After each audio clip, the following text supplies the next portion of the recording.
I'm a designer, you're a designer, we're all designers in our own way because we're all artists. So I decided today we're going to be discussing a subject that every designer understands, but very few openly admit it. Yeah, did you know? Oh, I'm sure you do. And I'm not just going to say designers. I think people in general want to know what the other one is doing. Do they, there's always a little judgment, there's always a little inspiration, there's always a little bit of all of the above. But more than anything, designers are obsessed with other designers. Oh, yeah. But not in a creepy way. No, not in a creepy way. Well, maybe sometimes in a creepy way. But a designer can walk into a room and instantly know what another designer was thinking. I know I can. Well, we can't help it. We look at a room and say, oh, somebody just discovered the boucle, or another victim of the beige epidemic. Oh my goodness! Or my personal favorite, someone had a Pinterest account in a dream. Yes, the truth is, designers, not me though. I'm not different. No, maybe me too sometimes. I'll be honest here. This is unfiltered. Yeah, design unfiltered. So let's just admit it, guys. The truth is that us designers, we spend our entire careers looking at what other designers are doing. Yeah, admit it. You do it too. Don't say you don't, because you gotta be a little bit unfiltered here. So, the truth is that some do inspire us. Yeah, there are some out there. Some actually terrify us. No disrespect. It happens. It just is a matter of honesty here. Some make us reach for a notebook or maybe a little camera and kind of go like, click. Hello. Some others make us reach out for a cocktail or a glass of wine, darling. But everyone and every single other designer actually does teach us something. Admit it, come on. Because inspiration, and I'm gonna do my thing, doesn't always come from what to do. Aha. Sometimes it comes from what not to do, right? Hello? Let's be honest.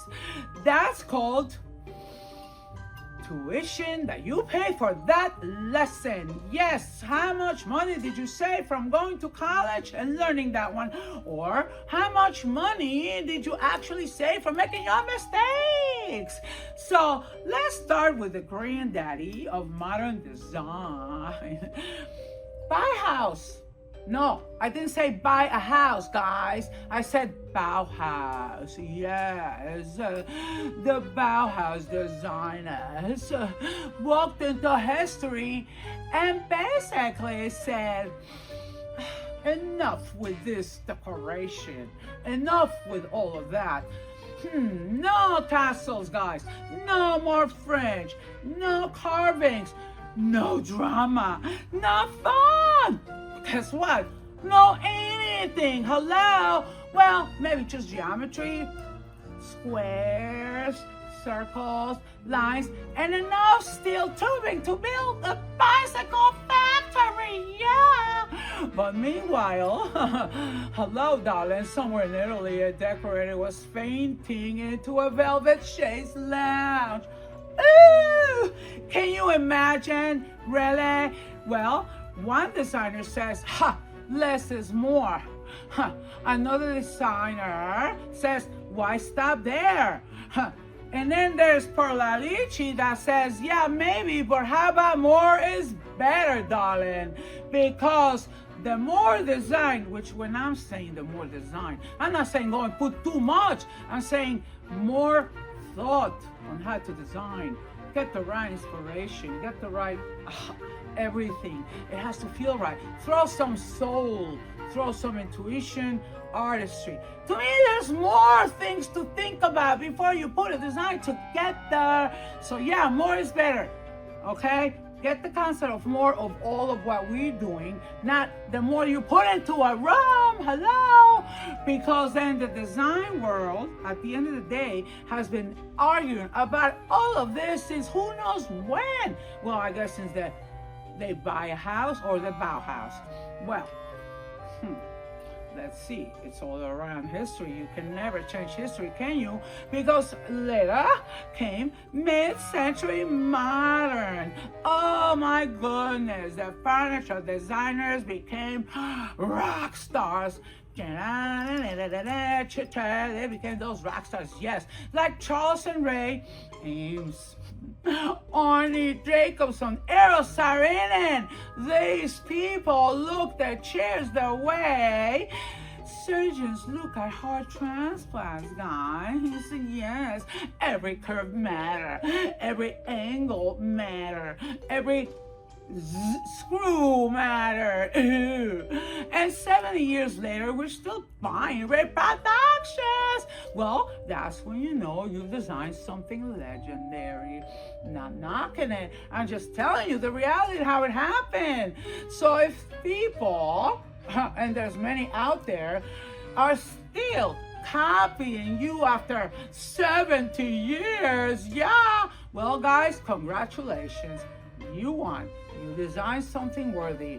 And then we move into the 1970s. Yes, orange, avocado, green, brown, more brown, and somehow even more brown. I want to make a freaking salad with all of that. But you know that the 1970s looked like somebody actually decorated the entire planet using coffee, yeah, and pumpkin soup. Oh yes, check it out. But yet today, designers are bringing it back.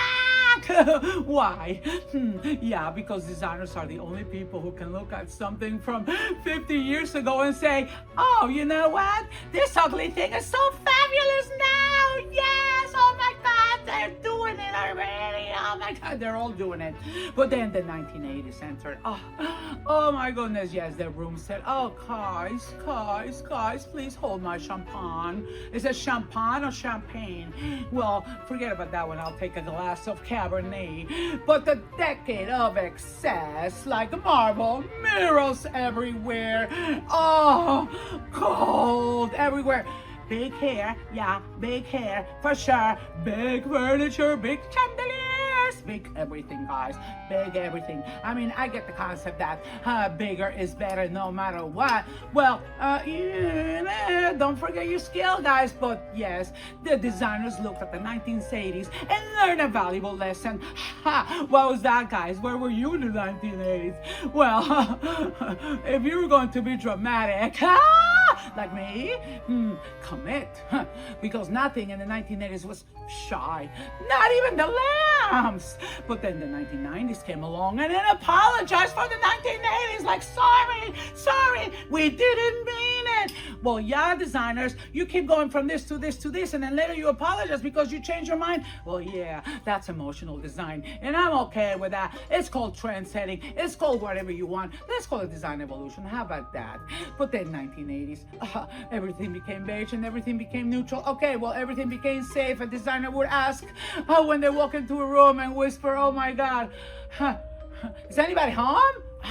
Is anybody home? But no one would answer because the beige just sits there.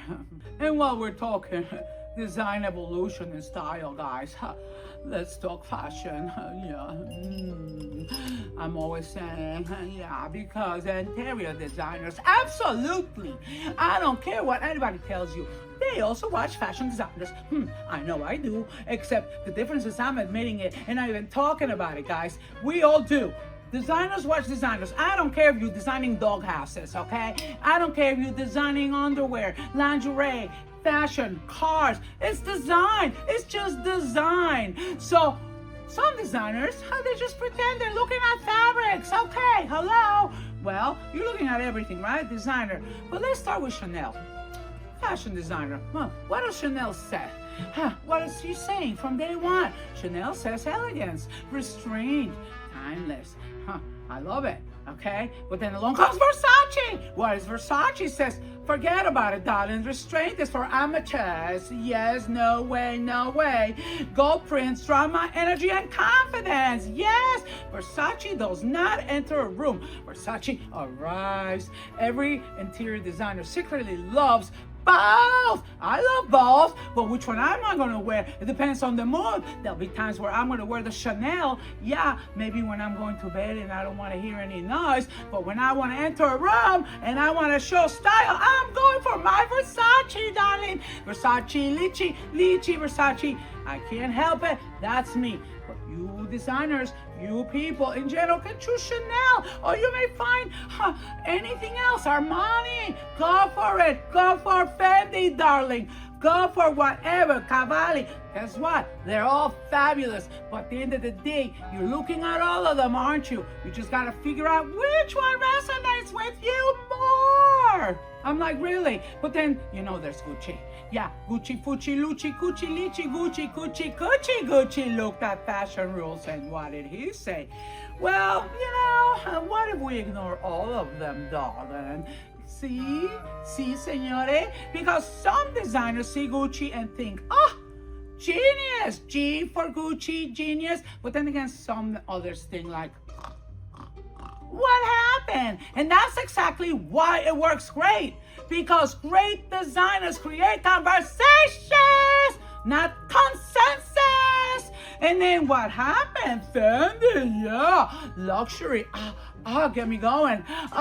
Texture. Ooh, yeah, craftsmanship, materials. A Fendi designer can make leather feel like jewelry. Interior designers watch that and think, oh my God, how can I make a wall do that? How can I make a ceiling do that? How can I make a room feel like tailored the way a Fendi coat feels tailored to my fabulous body? Because fashion and interiors have been stealing ideas from each other for centuries. Yes, guys, watch it happen. It's happening as we speak. Oh my God, look at that guy walking down the... he thinks he's walking around like he is a designer himself. Well, maybe he is. You guys are going to say he thinks he's a designer. Well, he is. He's designing what he feels is right. And honestly, it's a beautiful relationship. Fashion, interiors. We all take inspirations from each other no matter what anybody says. I get excited. Guys, I get excited. I can't. But here's the funny secret that nobody talks about. Designers often inspire themselves by looking at other. Oh, yes, they do. Admit it. About what are these guys doing? What are these designers doing? But they say, no, never, no way. Not like that. They'll say, oh, that's not my style. Oh, yes, I hear that all the time. But guess what? The more I hear it, that's not my style, the more I know they secretly want it. They secretly want to recreate it. They secretly want it in the house or in their closet, or let's say boutique. Oh, yeah, and it's proven because 6 months later, you'll see a little detail, even a curve, a finish, a color, a proportion, a material. And there it is. They took that said, that's not my style. But guess what? They made it their style somehow because something of those things that were shown from others inspired them to create their own. And what's wrong with that? I mean, come on, what's wrong with that? The influence has arrived. Yes, maybe quietly, subconsciously, like design espionage, because inspiration does not ask permission. It just shows up. Oh, like me, I'm showing up here and telling you unfiltered. Because the truth is that every designer is part historian, part artiste, part psychologist, yeah, full-time guys, part detective, admit it. We're constantly studying what came before us. The Renaissance inspired the Baroque. Yes, Rococo inspired fashion. Fashion inspired interiors. Interiors inspired architecture. Guys, please, furniture inspired product design. And around and around and around it goes like a merry-go-round. Nobody is creating a vacuum. Thank God, I'd be so bored. Nobody, not even the geniuses. So, what does a designer think when they look at another designer work? Oh, honey, oh, I can write a book about that one. I can tell you what I think. Oh, I would really, more than that, love to hear what the others think about the others, because this would be the best conversation. Because at the end of the day, sometimes they will say brilliant. Sometimes they will say like, what are they thinking? Sometimes, I love this. Sometimes, oh, I would never do this. But then sometimes, why didn't I think of that first? Oh, yes, that's the one that hurts. Every designer knows that feeling, including me. It is what it is, unfiltered. I'm admitting it. You guys have to do the same, because you see something amazing and suddenly you're happy, inspired, jealous, impressed, annoyed, motivated, all the same time, because it's all the same thing. It's a very, very special designer emotion that I relate to. I understand it from both sides, my side, their side, and everything else that you experience in a lifetime of design. But at the end of the day, design isn't about copying, guys. Hello, no. I keep saying no copy paste, no cookie cutters, because it's about evolving. Okay? I'm just saying, reminding you, it's about evolving. Every generation borrows something. Every generation adds something or changes something and then passes it forward, guys. That's why trends, that's it. You know this one. Trends come and go. But great design never, ever really disappears. It's just like getting a new outfit. That's all it's doing. So the next time you see a designer studying another designer's work, which we all do, don't assume they're judging. Well, they're judging it, yeah, definitely, but they're also learning. They're doing that secretly and openly. It doesn't matter, because designers inspire designers, whether they admit it or not. Let's do that. And that may be the most beautiful secret in the entire design world.